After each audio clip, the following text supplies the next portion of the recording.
If you're just setting up a fish tank or getting back into it for the new year, there are a handful of beginner mistakes that kill fish more than any disease could. Cloudy water, your fish are dead in a week, tanks that just don't feel stable, happens all the time, and usually comes down to a few of the same problems. If you stick with me, I will show you all the mistakes and how you can fix them, make sure that your fish tank will survive and thrive. I'm here to help you set up an aquarium that actually works for you rather than against you. So in this video, we're counting down the 8 deadly beginner mistakes from mildly annoying, yeah, those things can wipe out your tank in a whole night. I'll give you clear, simple fixes for each and every one of them. So let's start off with one of the biggest mistakes that fish keepers make all the time. Tiny bowls, 1-gallon kits, whatever's the cheapest on the shelf. Problem? Smaller tanks are actually harder to keep stable. Your ammonia can spike faster, your temperature can swing harder. Fish have nowhere to hide and get away from stress. And I've never actually heard any chain pet store employee explain to people why smaller tanks are bad. For most beginners, I would say aim for a 20-gallon tank. This gives you extra water volume, which allows your fish to have more space, gives you more room for error.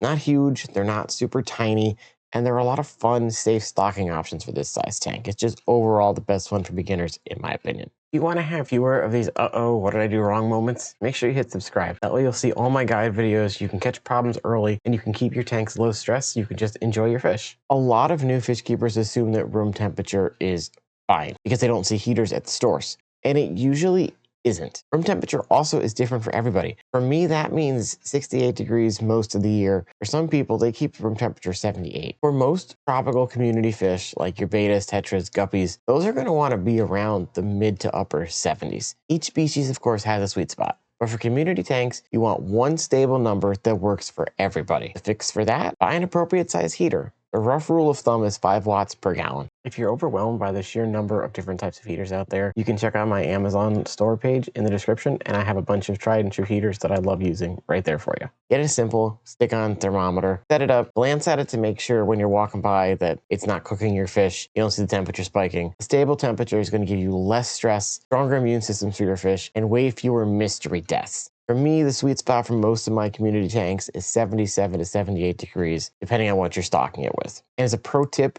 when you buy your heater, get a second one, same with your filter. That way if one fails, you don't have to go into panic mode and you already have a backup sitting ready to go. We've all been there before. We set up the tank, the water's in it, your filter's going, and you want your fish in there yesterday. Unfortunately for beginners, this is a silent killer. The tank looks clean, the water's clear, but the good bacteria that handle all of our fish waste just aren't there yet. Ammonia and nitrite spikes, they burn your fish's gills, and they're gone in a few days to a week. You've probably heard me or any other person that makes fish keeping videos say you need to cycle your tank first. Well, there's a reason for that, and it's really the backbone of a healthy aquarium. Very simple. All cycling means to do is you're going to fill your tank up, add your dechlorinator of choice, make sure your heater and filter are on, add some type of ammonia source. I still like the old school method, putting in some fish food. Test your water. When you see your ammonia go up, you're off to a good start. And nitrates go up, ammonia comes down, nitrates go up, and nitrites come down. Once your ammonia and your nitrites are sitting at 0, you'll still have a little bit of nitrate, which is fine. This is when you can start slowly adding your fish. Now, doing it this way can take several weeks, sometimes up to 8, but there are things like API Quick Start or other products that are bacteria in a bottle that can accelerate this process. A lot of people say to get media from a friend or someplace that you know is reputable. I'm erring against that for beginners just because you don't know what's in their filtration system. They could have a bug going around their system that hasn't got caught yet by the fish, or they could just have some pests living in there depending on where these filters came from. So for me, stick with fish food. Time is your friend. Just wait. If you need to do it faster, get something like a Quick Start or another product similar. That's going to cut your time down to days to a week. If you're enjoying this video and you want to level up your tanks, a quick thank you to our channel affiliate Boost Plant. They're an entire online shop run by hobbyists focused on freshwater aquarium plants, aquascaping gear. If you're tired of guessing what will survive in your tank, they have clear labels, beginner-friendly options. They tell you what type of light to use. Make sure you check out the link in my description to help support me and them. Now, this one feels like it's kind, but it's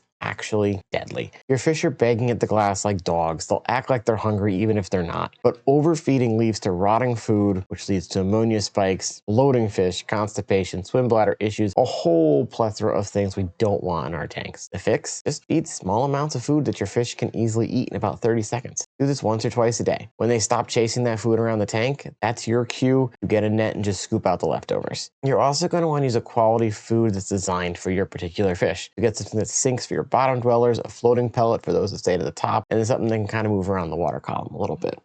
And if you forget to feed for a day or two, that's perfectly fine.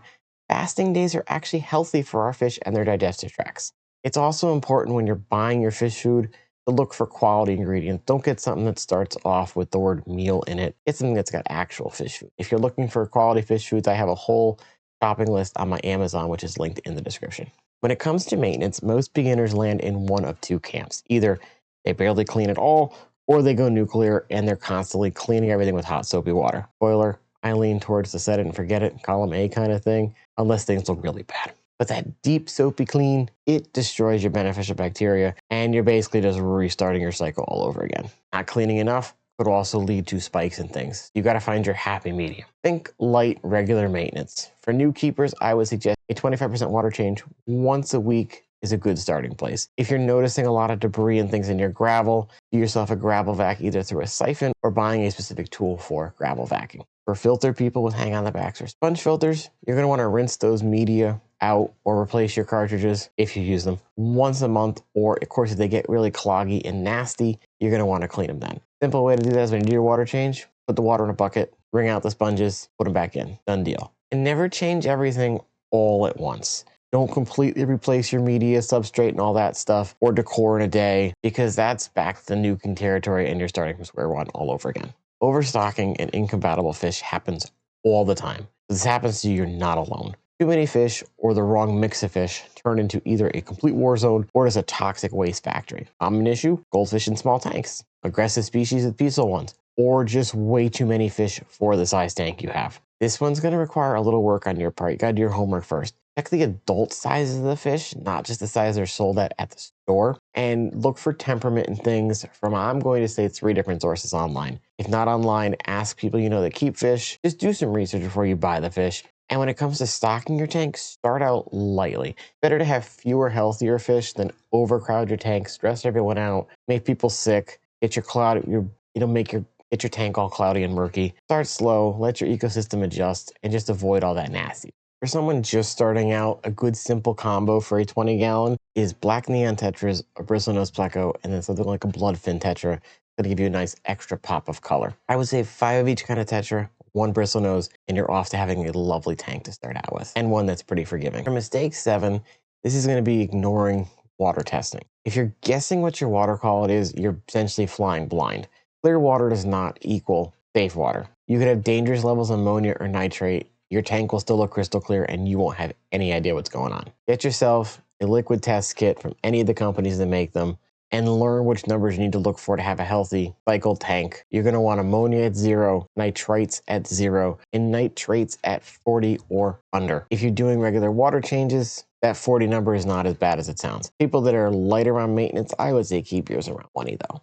Test your water weekly right before a change. If your numbers are fine, 25% is good. If you notice that something is particularly high, increase that to 50 or even 75 if you have to. If you notice for whatever reason your nitrates are spiking like 100 parts per million, do a 75% water change. Get that down below that 40 mark. Now, we all love interacting with our fish, and as a new owner, it's very hard to not want to do this. But if you're constantly messing with the tank, tapping on the glass or putting your hands on it, fiddling with the lid constantly, changing decor, having your hands in the water, moving stuff around, that's like making your fish live through an earthquake, and it stresses them out. So once you set up your tank, let it be. Do your regular maintenance, watch your fish, but avoid tapping or constantly moving things around. If after a month you don't like something, then go ahead and change it. Just be ready that your water might get a little cloudy or murky because you'll move things around and things will become unsettled, so don't panic. That's perfectly normal. Rapid fire for these deadly mistakes and how you can fix them. In wrong tank size, no heater, not cycled, overfeeding, not so good cleaning habits, bad stocking or overstocking, not water testing, and constantly stressing out your fish. If you can fix these, you'll already be leaps and bounds like most beginners, and you'll save yourself a lot of fish, money, time, and frustration. If you want a list of fish to avoid and what to get instead, give this video a look. And if you're just looking for general care guides on a bunch of fish, check out this playlist. Make sure to drop me a comment down below. Let me know which mistake you've been making and which one you hope to fix. Thanks for watching, and I'll see you in the next one.